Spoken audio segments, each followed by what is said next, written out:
వాళ్ళ మీద తప్పుడు కేసులు పెట్టిన పరిస్థితి. ఈరోజు ఉద్యోగస్తులందరినీ గౌరవిస్తున్నాం, బకాయిలు కానీ డిఏలు కానీ ఇస్తున్నాం. మొన్న సంక్రాంతి మునుపు వాళ్ళ బకాయిలు కొంతవరకు చెల్లించి నిజమైన సంక్రాంతి ఉద్యోగస్తులకు ఇచ్చిన party Telugu Desam party, NDA party. ఇదే కాకుండా పెట్టుబడులు తెస్తున్నాం, పెద్ద ఎత్తున ఉద్యోగాల కోసం ముందుకు పోతున్నాం.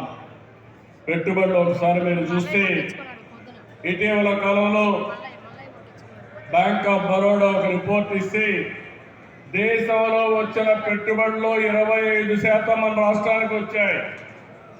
29 రాష్ట్రాలు ఉంటే దగ్గర కేంద్ర పాలిత రాష్ట్రాలు ఉంటే మనకు అంత పెట్టుబడి వచ్చిందంటే అది ఈ ప్రభుత్వం యొక్క చొరవ అని చెప్పి కూడా నేను మీకు తెలియజేస్తున్నా.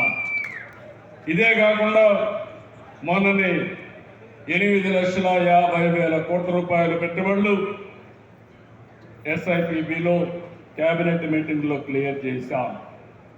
మళ్ళీ ఈరోజు విశాఖపట్నంలో పెట్టిన CI పార్ట్నర్షిప్లో 13,25,000 కోట్ల రూపాయలు పెట్టుబడులు వచ్చే పరిస్థితికి వచ్చాయి. ఇవన్నీ కానీ సక్రమంగా మనం చేయగలిగితే పెద్ద ఎత్తున ముందుకు పోతాం.